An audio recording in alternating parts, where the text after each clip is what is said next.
Vanquish is one of those games that gets bypassed by many players at the time for any number of reasons, but is often remembered years later by the fans, whilst those who haven't played them keep hearing about why they should. Vanquish is one of those sleeper hits from last generation, and which I thought was excellent back then, and that still holds true today for the most part. Vanquish isn't alone in this group, with other games such as Binary Domain, Spec Ops The Line, and Enslaved Odyssey to the West being other games which were looked over but remembered fondly. But now that we have a re-release of Vanquish, it's very much still worth playing. At its budget price and better performance that it gives, it is a wonderful blend of sci-fi and shooting, with a healthy dose of explosions. There is nothing groundbreaking here, and it often can show its age when talking about its characters, storytelling and dialogue, but when it comes to the action and how much fun its gunplay and movement is, well, that's good enough of a reason to play it or replay it.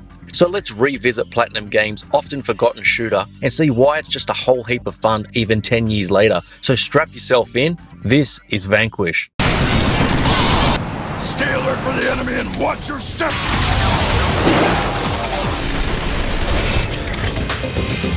Vanquish. Let's start with the story, which is set in the future and which sees the US have access to an alternate power source, with a section of the Russian military gets its hands on and attacks San Francisco. The story does have some elements which can tell players that this is definitely a story from the 2000s decade, which includes elements which we are hearing a lot about back then, such as weapons of mass destruction and the global financial crisis. But it doesn't go overboard, whereby it jams these parts down the player's throat, and it's all the better for it. The story is serviceable enough and keeps the game flowing, which is important in one such as this where the action is the main course. There isn't much here in terms of character development, as we mainly go from huge men who talk as if they're chewing on gravel to our character who is looking for every chance to crack a one-liner while sparking up a cigarette at the most inopportune time, through to Russians which were stripped out of an 80s action movie. It's all big, dumb, fun and over the top, but it does suit the game and its action. You won't be walking away from Vanquish thinking you have just witnessed an incredible narrative or characters, but you won't even care, so let's talk about what you will remember. Vanquish is your classic over-the-top action third-person shooter game which Platinum Games have experience with, considering they also make the much-loved Bayonetta series. But the key to these games, possibly even more than other action games, is making the combat feel satisfying enough that the repetitiveness of it all doesn't start to bog the game down.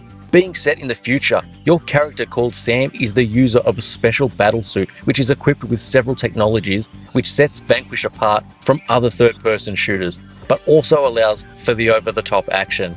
Easily one of the most important parts of the movement is that of the thrusters, which are attached to the suit and lets players move around the levels with a lot more speed and agility than anyone else, and this is where a part of the fun comes in.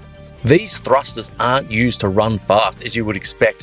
When activated, they allow Sam to slide around the battlefield, which makes getting up in an enemy's face very easily, but also lets players quickly move between cover over a large distance and much faster than the speed at which Sam can run. Other key component to the fun factor that I mentioned is that of the AR mode, which stands for Augmented Reaction. And that small amount of information will be pretty irrelevant to most players, as you'll be too busy having a great time whilst using it. This is basically bullet time, which we've seen in countless other games, slowing down time, making it easier to shoot off a multitude of bullets into the enemies, and taking down several in quick succession. When combining this AR mode with the thrusters is when Vanquish is at its best.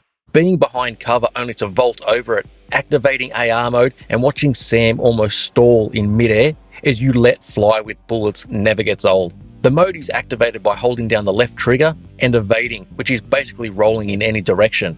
Now, apart from looking great, it also comes in very handy when fighting against the bosses, because by being able to slow down time, it makes it much easier to target the certain parts of the enemy which must be destroyed in order to take down the boss.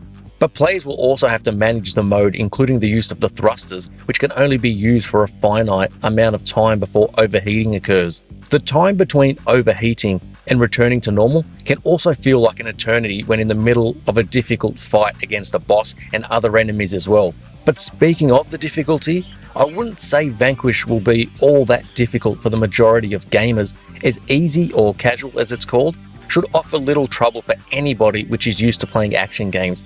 but there is even an easier mode if you really want a walk in the park. Bumping it up to normal will offer more of a challenge, especially with the bosses or faster moving enemies, and this is the difficulty where you'll really need to manage your thrusters and AR mode much more, as tougher enemies will make light work of you pretty quickly if you can't find cover or take a few of them out to get some breathing room.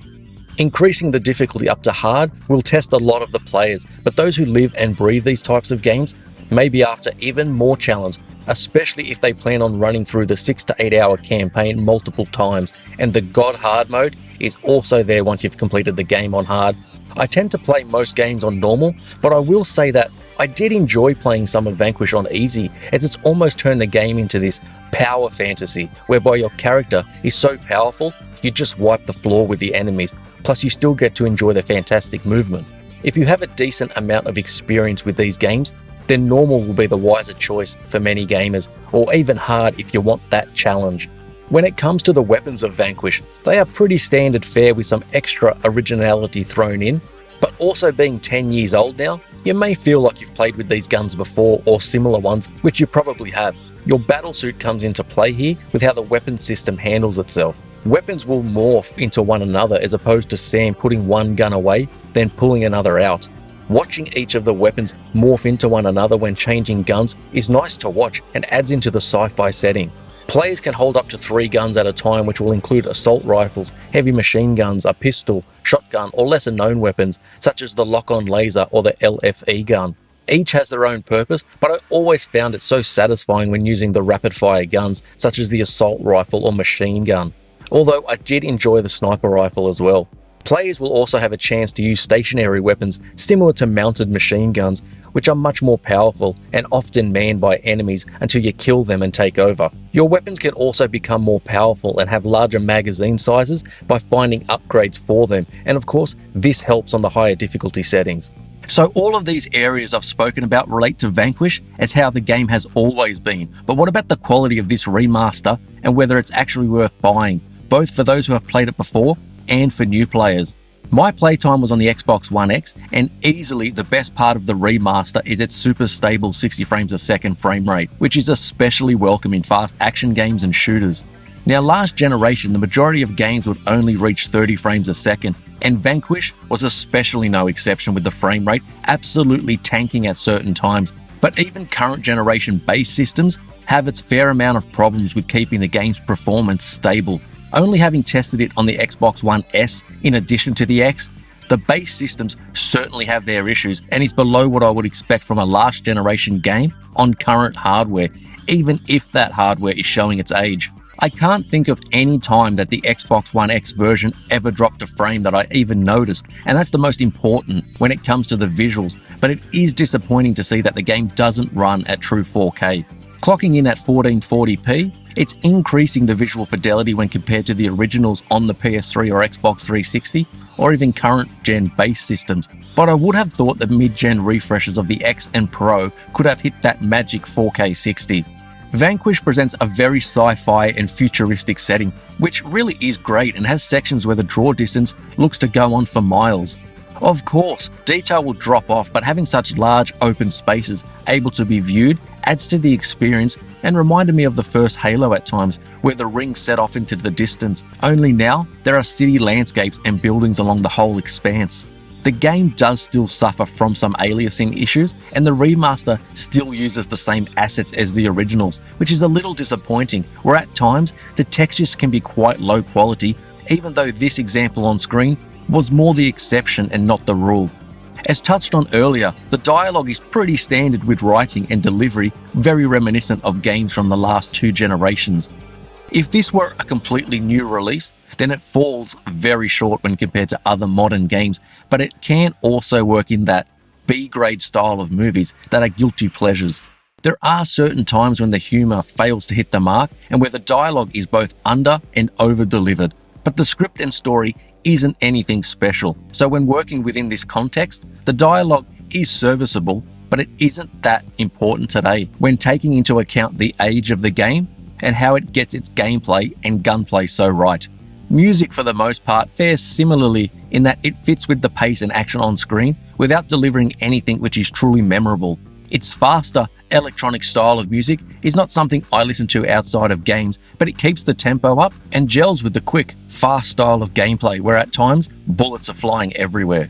But even with these performance issues on base systems, the more powerful consoles failing to hit 84K at 60, and the problems the game of course still has with its one-dimensional characters and simple dialogue, there's no denying that Vanquish delivers where it absolutely needs to. That's in the gameplay, gunplay, and just how satisfying it is to enter AR mode, taking down multiple enemies with your weapons, then sliding around the level only to melee others and return to cover. If Vanquish were released today and at full price, then I wouldn't recommend picking it up, even though it is incredibly fun. But for its more budget price, which is much less than half the price of a full game, Vanquish is worth reliving or trying for the first time.